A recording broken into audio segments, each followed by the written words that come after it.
Welcome to Stories of Impact. I'm your host, Tavia Gilbert, and along with journalist Richard Sergey, every first and third Tuesday of the month, we share conversations about the art and science of human flourishing. Today, we're bringing you another memorable session from last fall's Global Scientific Conference on Human Flourishing. The first ever Human Flourishing Conference from Templeton World Charity Foundation aimed to showcase the latest and most meaningful scientific advances in understanding how humans flourish across cultures and alongside innovative new tools and strategies, and the conversation on how humans seek out and actually need beauty and purpose in order to flourish was truly remarkable. We're going to start by listening to a presentation on awe and beauty by Dr. Keltner. Then we'll hear science journalist Dr. Philip Ball in a musical interview with concert pianist and DJ ELEW. Finally, we'll hear from Dr. Frank Wilczek and Dr. Cotter in a panel discussion on beauty and aesthetics, moderated by Dr. Philip Ball. So, let's get started. Dr. Keltner is a professor of psychology at the University of California, Berkeley, and the co-director of the Greater Good Science Center, which studies the psychology, sociology, and neuroscience of well-being, and teaches skills that foster a thriving, resilient, and compassionate society. Here's Dr. Keltner. So what I want to talk about is awe and beauty. I think they are two emotional states that are deeply tied to our sense of purpose in both universal and personal and idiosyncratic ways. And I'm going to focus in particular on awe, which dating back historically and then more recently, I've defined as the feeling of being around vast and mysterious things that transcend our current frame of reference and then require that we seek integration and meaning. So our experiences of awe, by definition, prompt us to search for meaning, to find the deeper truths that make sense of our lives. In this book that I have coming out, I also devote a lot of time to an old question, which is how do awe and beauty differ, which is a fascinating question with recent evidence. But here we'll focus on awe. In our work on awe, one of the questions, and this is parallel with the question about beauty, which is where do we find it? Where might we experience it on a daily basis? And we have surveyed 26 different countries. And what's striking about the narratives of awe that we gathered is that there is both a universality and a particularity to them. We surveyed countries of every imaginable religious orientation, economic conditions, political organization, sense of self, countries from China to Brazil to Mexico to Poland. And we simply asked people to write about the stories that accompany awe, that sort of account for their experiences of awe. And then we took about 2 years to code these with the speakers of 20 different languages. And we find what I call the 8 wonders of awe or everyday life. Moral beauty, which I'll highlight today, our relationship to nature, collective movement and ritual, visual patterns, music, ideas. And then, of course, as you might expect with awe, mystical experiences, and then life and death. People often feel awe in watching life emerge, and then as life goes. Very briefly, and I could get up on the hobby horse about this, but I think it's really important, which is these are just some highlights from the 15 years of science that we've conducted on awe and then related beauty. Very strikingly, people feel awe a couple of times a week in different parts of the world. This isn't for the privileged. It isn't a rarefied experience. It doesn't take a lot to just go outside and feel awe. It deepens with practice and knowing. The more we know about a domain, the more we practice it, the richer the experience of awe. Very interestingly, it is around us. I actually think it's almost like a contemplative state of mind in which, as we think about awe and go in search of it and enjoy its benefits, it suddenly feels omnipresent. You can get benefits from experiencing awe from just a couple of minutes a day. A lot of our studies have people, immerse themselves in nature, go on walks, read moving passages, and the benefits can be derived from just a couple of minutes. And then to purpose, which is, I can't think of a single emotion that leads people to a greater sense of purpose, sort of a deep sense of the point of life, than awe. It leads to greater humility, sharing, sense of community, and then a sort of a grounding in the world and sense of purpose. So what I'd like to just dwell on is, with the title of this panel being related to beauty, is what Immanuel Kant called moral beauty as kind of a realm of the sublime or awe, and it emerged in our research. So in our narratives that we gathered from 26 different countries and coded very carefully, we were somewhat surprised that the most common source of awe and deep inspiration and a sense of the sublime is what Kant called moral beauty. And in particular, it had a few different kinds of moral beauty. Courage, right? Facing power, speaking truth to power, overcoming fears, elements of courage. Profound kindness moves people to a sense of awe and wonder. Sharing resources, giving your last dollar to somebody who needs it a little bit more, etc. And then overcoming obstacles, people who faced a lot of resistance or obstacles in their pursuit of their purpose are inspiring to us. I've just given a few examples here from Ella Baker, the great civil rights activist, who really changed world history just by going around and building networks of people interested in the right to vote in the South. Jane Addams, who had one of the first homes for the poor in the United States in the 19th century, radical idea at the time. And then obviously Mahatma Gandhi and his radical acts of courage and kindness, thinking about overthrowing colonial rule with nonviolent efforts. I love this quote of Toni Morrison. It's from a speech, Harvard Divinity School graduation speech that she gave. And I think it really captures the spirit of moral beauty and what we humans want to do with it. Over time, these last 40 years, I've become more and more invested in making sure acts of goodness, however casual or deliberate or misapplied, produce language.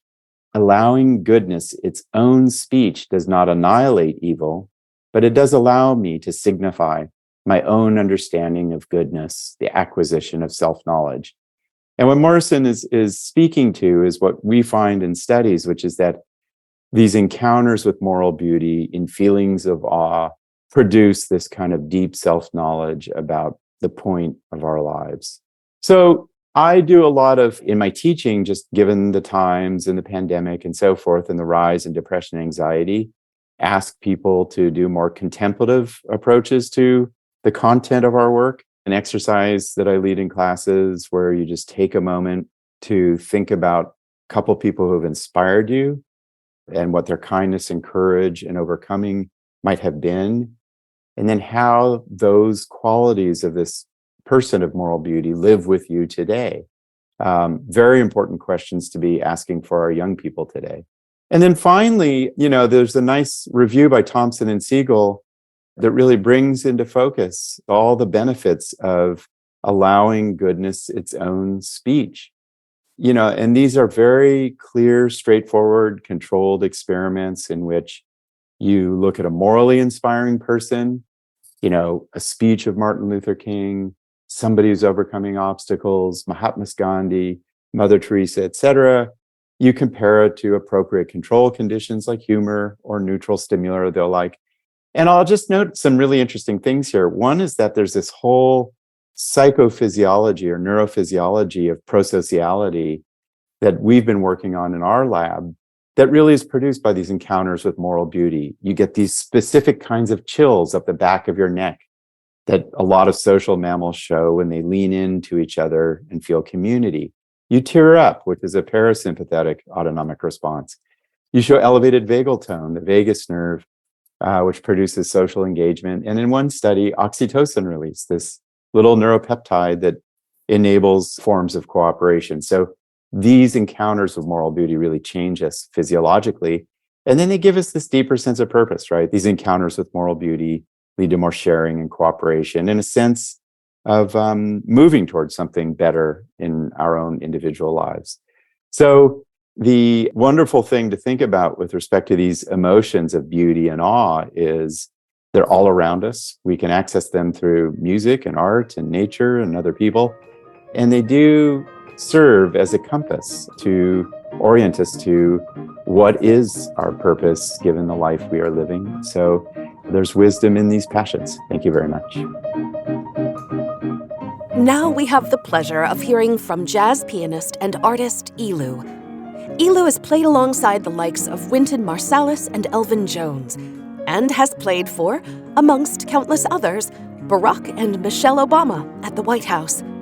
You're in for a real treat. ELEW's music is amazing. It's unusual. It's unique. We begin with him in conversation with our moderator, Dr. Philip Ball.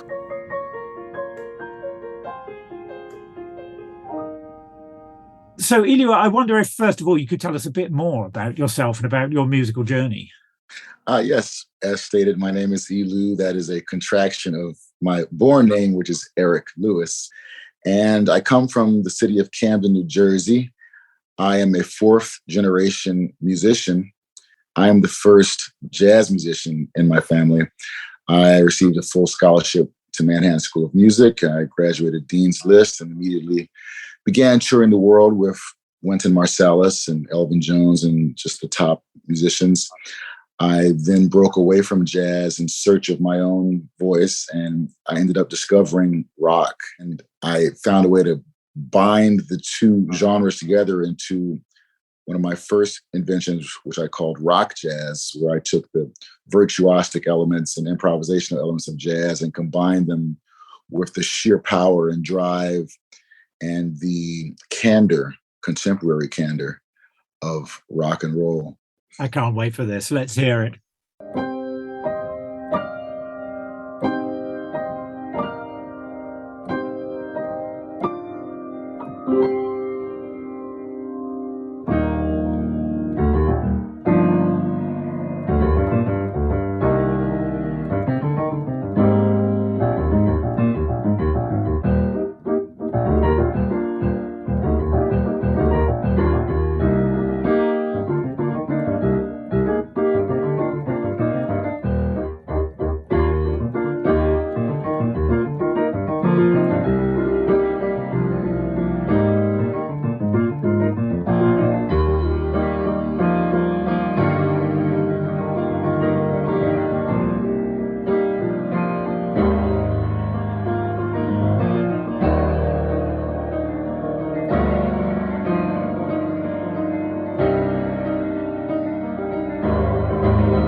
And then later on, I became infatuated with the art of DJing and the idea that the two turntable platters resembled the activity of my two hands. And so I began wondering if I could play two different songs at the same time in two different tempos, just the same as a DJ could spin two different albums at the same time in two different keys and tempos.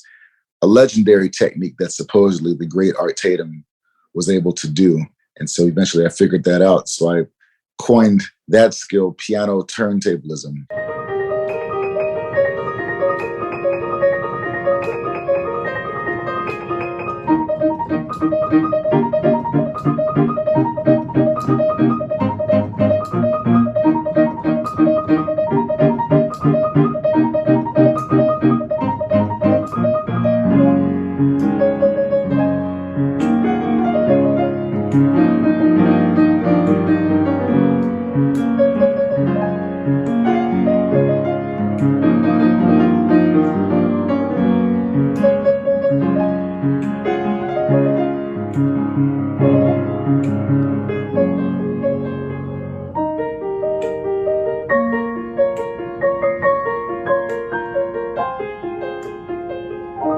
And last but not least, I was interested in taking the Baroque fugue and contrapuntal elements pioneered by Bach and Mozart and bringing them to a jazz consciousness, a jazz aesthetic by infusing them with the melodic rigidities and challenges and syncopations of the form of jazz called bebop, pioneered by Charlie Parker and Dizzy Gillespie and Bud Powell, with an emphasis on getting the left hand to essentially perform duets with the right hand, two-part inventions, as it were.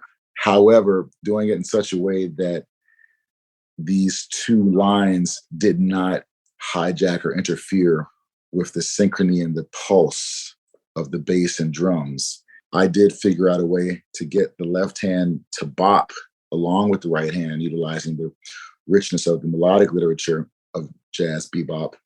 And so I came up with the term counterbop.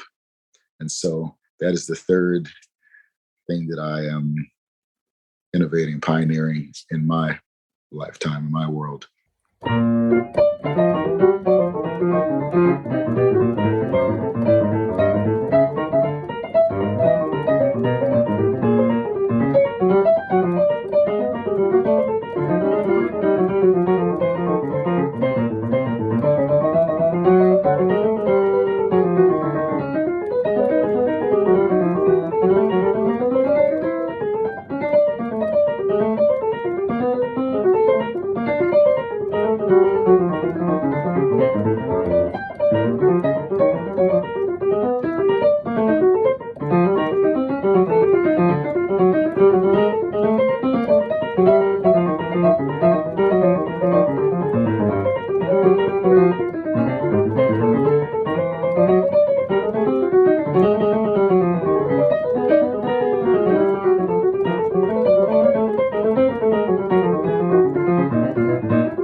Was there a core aspect of those different types of music, those different genres, that made you think, hang on, they're doing kind of the same thing, or at least I think I can make them do the same thing and work together? What is that core element?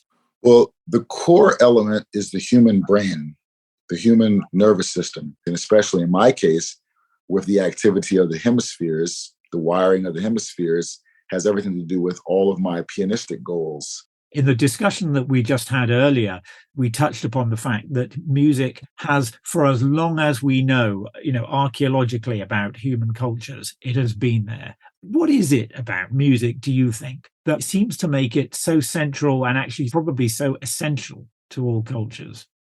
It immediately plugs us into wonder.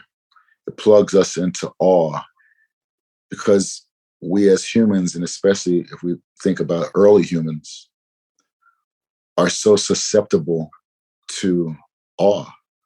Sometimes it's to our detriment, sometimes it's to our advantage. The invisible things are extremely awe-inspiring and mentally and emotionally impactful to us. Music operates in that area. Sound implies consciousness. That's why if we hear a door creak, we assume that someone's sneaking into the room when it could just be the wind. The brain takes all those signals that's coming in from the hairs of our ears and translates them into brain language, and then we fill in the blanks. So when we hear music, awe comes into it. I'm so glad that you've raised the issue of awe and wonder. Those are elements, I think, of what we regard as beautiful that we hadn't touched on before, and that I think are central, and perhaps essential also to its relationship to the transcendent. To err is human, to forgive divine. But what is forgiveness? When can it rightly be sought or offered? Can it be corporate as well as an individual? What role should forgiveness play in law, public policy, or even public health? How can we become more forgiving? Templeton World Charity Foundation is a co-host of the Harvard T.H. Chan School of Public Health's Human Flourishing Conference, Forgiveness, Interdisciplinary Perspectives. On April 21st and 22nd, eminent scholars and practitioners from philosophy, theology, psychology, law, peace studies, and public health will gather together to consider forgiveness. The conference will be hosted in Harvard's Memorial Church and is open to the public, but registration is necessary. To register, visit hfh.fas.harvard.edu/forgiveness-conference-Harvard. We'll add a link to that registration page in our show notes. We hope you can join us. Now it's time for our panel discussion, moderated by Dr. Ball. Our first panelist, Dr. Frank Wilczek, is a professor of physics at the Massachusetts Institute of Technology. He was a recipient of the 2004 Nobel Prize in Physics for his work on what holds atomic nuclei and their constituent particles together. But his interests range far and wide in physics, from condensed matter to quantum theory to cosmology. And Dr. Catherine Cotter is Associate Director of Research with the Humanities and Human Flourishing Project in the Positive Psychology Center at the University of Pennsylvania. Her work focuses on the way people interact with music and visual arts, particularly in their everyday environment and lives. Now I'll hand it over to Dr. Ball. Hello, everyone, and welcome to this session. This is Finding Beauty and Purpose to Flourish. My name is Philip Ball, and I'm a science writer and author. In this session, we're going to explore the nature and value of beauty and the relationships it has to transcendence, art, science, and the human mind. Now, those are issues that are too vast to fully cover in an entire conference, let alone in an hour or half an hour. But I hope and trust that our speakers will offer some stimulating perspectives that will give you new food for thought about these old questions. And I say they're old questions because we know that Plato and Aristotle at least thought about them, as Confucius and other philosophers did in the ancient world. They didn't by any means think all in the same way about beauty or find it in the same places. But what's striking from today's perspective is how they all seemed to consider beauty to be bound up somehow with issues of virtue, morality, and goodness. And this is an idea that was expressed also by St. Augustine, who asked, how can we love anything but the beautiful? Today, in contrast, I wonder if, particularly in science, we're more taken with the famous formulation that John Keats gave us when he postulated an equivalence between beauty and truth. And that's quite another matter. What strikes me today, too, is that these days, I think you're more likely to hear the word beauty spoken by a scientist than by an artist. All of which leaves me with the questions that I'd like to perhaps gently float over the discussion that we're about to have. Do humans need beauty in order to flourish? And if so, where is it to be found? So let's begin. And Frank, I'd like to start with you. The very title of the book that you published in 2015, A Beautiful Question, Finding Nature's Deep Design, I think gives a hint at what you, as a theoretical physicist, consider to be beautiful in what we've discovered about the natural world. And I wonder if you can start by saying something about that. What is it about our physical theories that strike you as beautiful? Well, as our fundamental understanding has progressed, the frontiers of knowledge, the boundary between what we know and what we don't know, is increasingly in realms where experiments are very difficult. We pick the low-hanging fruit, so to speak, and now we're concerned with very extreme conditions, very complex situations, and in those very far away things, and in those circumstances, when it's difficult to gather data and just make theories by correlating data, the procedure to make progress that's turned out amazingly to work is to guess how the laws should be in order that they make more sense and are sort of more coherent, work out the consequences of your guesses, and then compare them with the selected experiments that are very difficult to do. And it's worked amazingly well. That procedure has dominated, I would say, physics since the dawn of the 20th century, and continues today, and has certainly dominated my work. And where does beauty come into this process? Well, beauty is a term that's used very, very flexibly in different circumstances. People can use that same word to mean very different things. But for me, a working definition of beauty is, well, first of all, there's no definition. You know it when you see it. But secondly, a beautiful thing, a beautiful idea is something we want to come back to, and that after interacting with it repeatedly, we still feel good about it.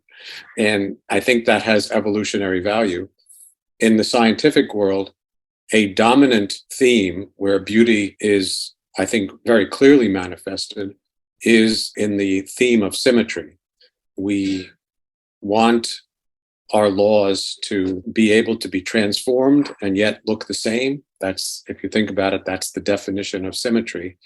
And that has been a guide to formulating new laws that have turned out to be quite successful. If you turn to what humans enjoy in artistic expression, you find symmetry also is a dominant theme. If you look at decorative art across many cultures, or look at what's on your bathroom floor, the tiling patterns, people like to see patterns that are very symmetric, both in the colloquial sense and in the technical sense. So that's one form of beauty that's common to art and science. I think not all forms of beauty are manifested in science, nor are all scientifically valid ideas manifested in art. But I do think there's a very, very large area of commonality. Catherine, I wonder if I could get your response to that. You've considered how people actually develop and express their aesthetic responses. And I wonder if, from what Frank's just said, whether you felt that there are common aspects in the perception of beauty between how we respond to the arts and how we, or at least scientists, respond to science. Yeah, certainly. I would say symmetry is a great place to start. As Frank was saying, that there are these really like basic features that we quite like in what we visually want to see in our artwork, in our everyday lives. And symmetry is one of the most fundamental pieces. And there are also some interesting symmetrical pieces with how we perceive and engage with art and how the artist actually created the artwork. Oftentimes, as a perceiver, we start with really some of these surface features. What are the bright colors? What are the lines that we're seeing? And then we delve deeper and start thinking about, well, what is the objects? What is the story happening? And then maybe we go a little further in a conversation with the artist and start thinking, well, what were they trying to show us? What was the theme or the purpose that they're really trying to put forth? Whereas the artist, they're going the exact opposite way, where they're starting, what is the message that I want to communicate, and then start to develop the objects and the stories around it, and then put those finishing touches on it. And so this is actually a particular theory by Pablo Tinio that I really love to come back to. And I think as scientists, if we think about when we are putting together a study or a line of research, often we as the creators are putting together, well, what is the theme we want to understand? Okay, how do we formulate this in a concrete way and then put the finishing touches on it for the publications, the presentations, the articles? Whereas as the consumers of research, when I'm reading other articles or learning more about different scientific disciplines, I'm thinking about, well, what did this one study tell me? Now let me delve deeper. What does this collection of studies tell me? And really start thinking more deeply into, well, what is the underlying purpose and theme of this line of research? So I think there's a nice balance in a few different ways that aligns with some of the artistic theories that are prominent in the field. It's very interesting that what you were talking about there was, it seemed to be that people were often looking for some kind of communication in art. They were looking for what they might feel the artist is trying to tell them, or at least what is communicated to them from what the artist has given us, which might seem to be quite distinct from what's going on in the sciences, but maybe not so much. I mean, Frank, when we find out about the deeper laws of nature, is there a sense there that somehow not literally you're communicating with the world, but that the world is perhaps telling you or disclosing something to you that has a kind of a similarity to that process. Yes, I think another commonality between what people usually associate with aesthetics and art and science is that in both cases, it's very pleasing when you feel you get more out than you put in. So if you have a leading idea and then spell it out and you sort of unfold its potentials, I think that's something in science that is characteristic of the richest and the most appreciated theories, that they're revelations. They tell you more than, well, you get out more than you put in, to put it briefly. And well, I was struck also by, I think the extreme of that, which maybe it also plays into ideas of symmetry, is the study of fractals, which can be constructed using very, very simple computer programs and yet get extremely elaborate patterns that have high degrees of symmetry and internal structure, is maybe the epitome of these things, where you get much more out than you put in. And also you get remarkable patterns of symmetry. It sounds to me as though perhaps part of what you're saying is an element of surprise plays a role here. That, you're not simply finding your ideas confirmed. You're actually finding things you hadn't expected to find. And I wonder whether that's a connection Absolutely. too. That's right. Yeah. Yes. Catherine, I wonder if that's also something that comes about in how people respond to art. I mean, certainly there's a strong case for it being the case in music, that we get bored if we're not surprised by it. And in fact, it seems to be the surprise element that creates an emotional response. And I suspect the same is true for visual art. Is that something that people talk about? Yeah. So oftentimes when we approach an artwork, first is really just basic vision. Just when you look at anything in your home, you're like, okay, what is this? What is this object? Let me categorize it. Does it look a little strange? But then with art in particular, when you delve more into the kind of aesthetic responding piece of things, you start connecting it back to yourself. And that's where a lot of that interesting surprise element can come from. Thinking about, if you're looking at a portrait, perhaps you engage in a little empathy with that portrait and try to understand, well, what was this person going through? What was their life like? Oh, they're sitting here looking out the window, a little bit bored. Yeah, I remember a time when that happened to me. Am I still bored with things? And you start getting to this like kind of complex internal dialogue with yourself and using that artwork. And that's where some of the most powerful aesthetic experiences can come, is when people take that time to sit with an artwork and sit with their thoughts and see, how does this connect back to myself and my life, my knowledge? And there's potential for perspective change and worldview changes, and practicing some of those empathy skills and really having a deep moment that you remember years later. It's not just oh, that was pretty, let me move on, but this beauty can really provoke some interesting insights about ourselves as well. Well, I mean, I can certainly speak for myself in saying that I think the times I've been most moved by art, and particularly by music, are the times that have completely taken me by surprise. I hadn't thought about it before in quite that way. But staying on that idea of, sorry, yes. Let me supplement that or complement it. The surprise to me is especially pleasing when, in retrospect, it's not so surprising. It's revealing the potential of the initial idea. So certainly in the great classical composers like Bach and Beethoven, they often start with a very simple theme and spell out its potentials in unexpected ways. And then you see that. But also in the Beatles, for instance, they may have a very, very simple melody to start with, but then orchestrate it and harmonize it and vary it. And that plays very much into the idea that you get out more than you put in. You put in a very simple idea and then spell it out in surprising ways. And that combines novelty plus logic plus symmetry, everything. Yeah. And that's where the research also bears out where we have the most powerful emotional reaction, is when there are those like key changes or those modulations, or where we revisit a theme in a new way or a new format. So it's very, very much all in there. That surprise element is quite important. And I think it plays into one of my pet ideas about our experience of beauty, which is that it's rooted in evolution and rooted in the importance of learning things, and learning things that are new and yet are not arbitrary, that somehow were inherent in what came before, is especially pleasurable. So you have to have just enough newness that it's not an arbitrary surprise, but a surprise that somehow enriches and elaborates the inherent potentials of what you started with. Frank, I wanted to pick up on the idea that is sometimes expressed, certainly as I mentioned by Keats, that beauty is somehow related to truth. Yes. In science, this is controversial. So we have on the one hand, the string theorist Brian Greene has said, aesthetic judgments do not arbitrate scientific discourse. On the other hand, we have people like Einstein saying the only physical theories that we are willing to accept are the beautiful ones.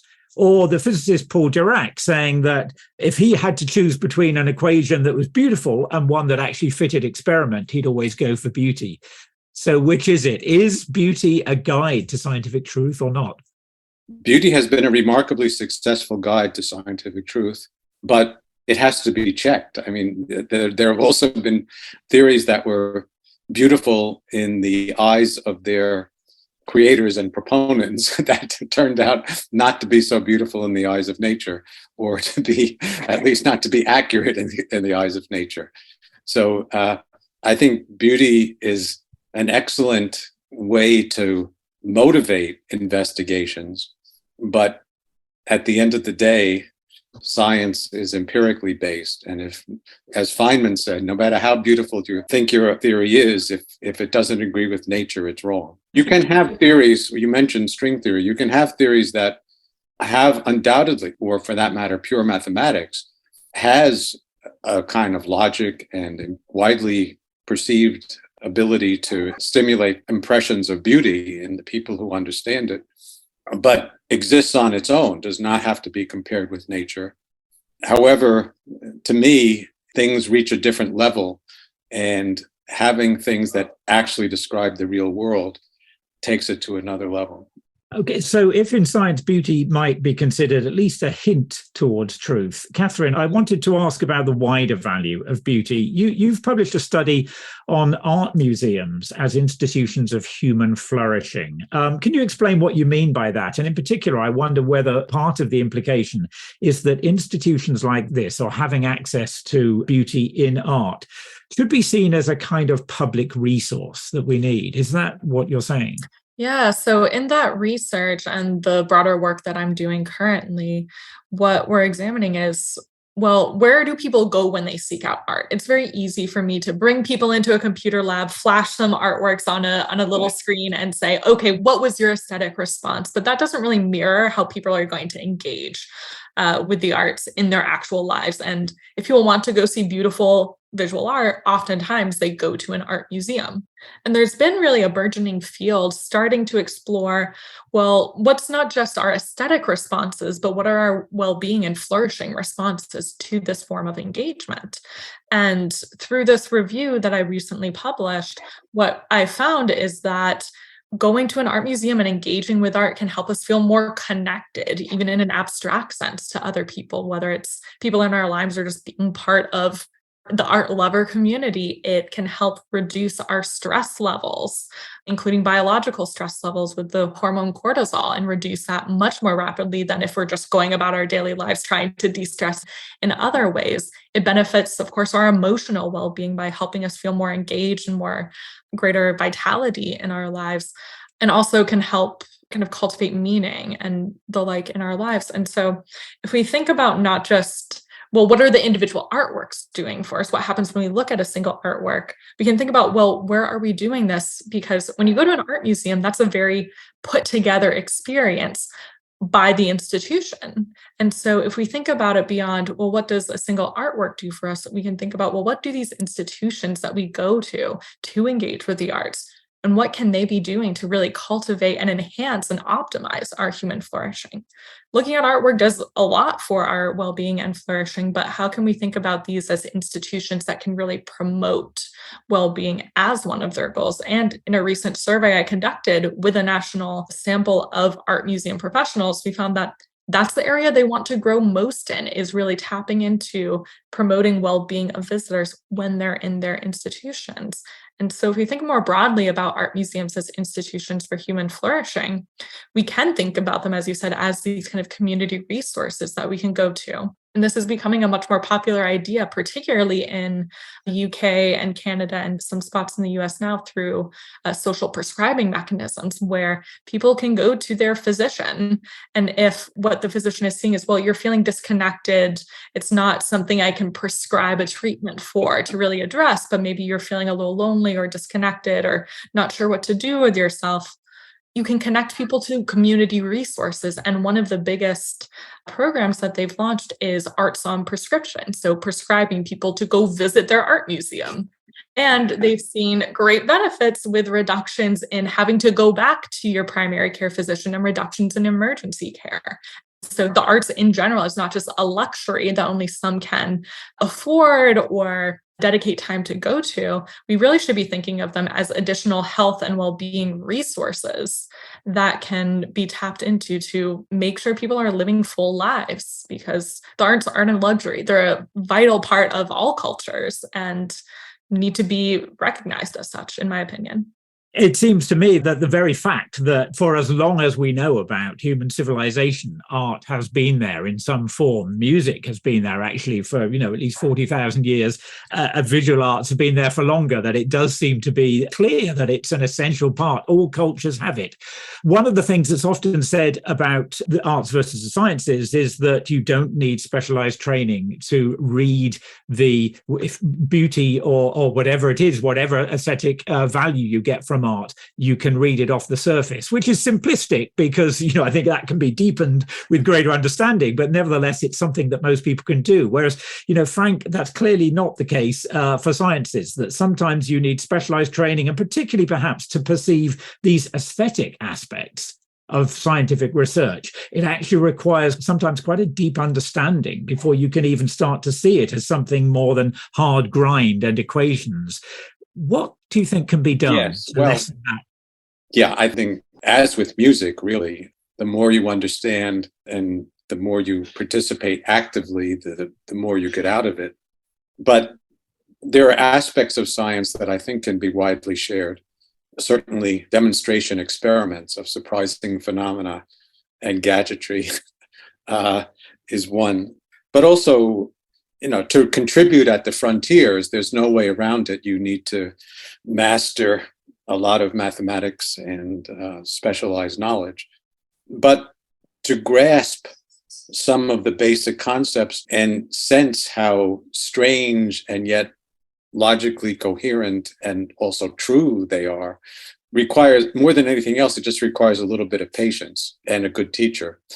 And I think scientists have to work at sharing what they've discovered to a wide audience in terms that can be appreciated and built on is a real challenge. And I've tried in my small way to help, but we need to work more on it. I wonder whether there's also an element of just changing perceptions. I've heard people often express surprise at the idea that there is creativity in science at all, that it is a creative venture. I'm not a mathematician by any means, but I've found that, high mathematics is one of the most esoteric, one of the most, impenetrable topics for outsiders. But I think that I've been really struck by how incredibly aesthetic the response mathematicians is to what their work and others' work is all about. The level of creativity and aesthetics there seems, if anything, even stronger than in the natural sciences. Oh, I think so, because one of the things that computer scientists attempting to reproduce mathematical creativity have found, to have theorem-proving machines and things like that, are not that you can't generate a lot of true statements, but they're not statements that humans find interesting. And so aesthetics has to be built in if you want to teach a computer, no matter how powerful, to be a creative mathematician that humans will relate to.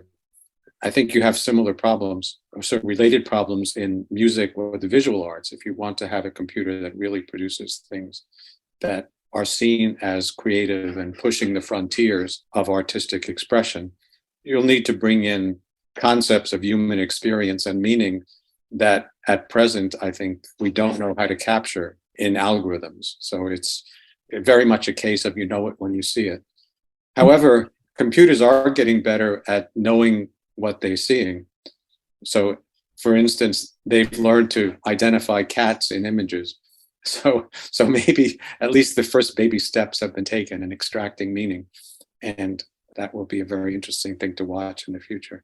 Well, thinking about extracting meaning and these questions of creativity, Catherine, I wonder whether, and also thinking about changing perceptions, I wonder whether there's a discussion to be had about sometimes the impression that is given is that we can all be consumers of beauty and consumers of creativity, but perhaps not enough attention given to the creativity that's expressed by everyone in everyday ways, and in fact the creativity that's involved in simply experiencing art, that it's not a passive process. Is that something that you've looked at? Yeah, so there's this really lovely model of creativity that I find very influential that breaks down what are the different levels of creativity, what do you require that diligent training and specialized knowledge, and what can anybody do anytime? And so you have the eminent creators that for hundreds and hundreds of years, Shakespeare, so forth, that the name will always be around. You learn about them in your classes as these major creative influences. Then you have your contemporaries who are doing creative endeavors in a number of fields at a professional level. But then there are these concepts of little creativity or mini creativity that are really things that anybody can do in a wide variety of domains that requires no specialized training or knowledge. And in particular, they're very influential in learning processes. So if you take an art class and are doodling, you're engaging in creativity, even if you're not creating something that is completely novel, completely revolutionary, completely stunning in some sort of way, but you can still tap into that creativity. And that form of creativity, that everyday creativity, has been linked to flourishing. So even if you're doing those smaller actions, it's still very much linked to flourishing. And if we think about our engagement with other people's art, so going to the art museum, listening to music and so forth, you're still doing creative interpretations as you're trying to decipher, well, what did the artist intend, or what is the message, or what is this potential lyric really communicating? What's the metaphorical component? Because you're trying to decipher it and you're generating ideas. You're thinking about the plausibility of how well they fit with the artwork, and really just generating ideas and thinking about the plausibility or the appropriateness. That's the textbook definition of creativity. So you don't require that specialization to be creative. And even doing those little acts is very much linked with your flourishing. Maybe we've at least partly addressed a question of what the role of beauty is in human flourishing, that actually we need to recognize that it's something that we needn't just experience, but that we can create. Frank, it sounded as though you had a thought on that. Well, I was thinking more about this question of conveying the beauty of mathematics in particular and how challenging that can be. But on the other hand, there are many simple examples that don't require a lot of preparation. Like there are beautiful visual proofs of Pythagoras' theorem, for instance. There's the whole field of projective geometry, which is also known in the arts as perspective, which I really think should be taught much earlier. It's a very beautiful thing that allows even people without artistic skill to make beautiful objects, and is also logical and very mathematical. People love to do logic puzzles, Sudoku. These things are on the border of mathematics and logical thinking and physics. And so I don't think they're as alien to everyday life as might appear on the surface, that these advanced forms of scientific endeavor, after all, they are done by human beings who once didn't have the training and acquired it and enjoyed doing it and have found their lives enriched that way. Well, that's the great place to leave it, with the message that to enjoy creativity, you can all get out there and make it. Thanks to everyone who participated in today's session. Dr. Docker Keltner, ELEW, Dr. Philip Ball, Dr. Frank Wilczek, and Dr. Catherine Cotter. This episode has been a little different for the Stories of Impact podcast, but I hope it's given you a better understanding of why we seek out beauty and how it helps us thrive, and that it might have even inspired you to look for more beauty in your own life. We'll be back in 2 weeks with another episode that's a little bit more familiar to your ears, with interviews by Richard Sergey on the subject of forgiveness. In the meantime, this has been the Stories of Impact podcast with Richard Sergey and Tavia Gilbert. Written and produced by Talkbox Productions and Tavia Gilbert, with senior producer Katie Flood. Music by Alexander Filipiak. Mix and master by Kayla Elrod. Executive producer Michelle Cobb. The Stories of Impact podcast is generously supported by Templeton World Charity Foundation.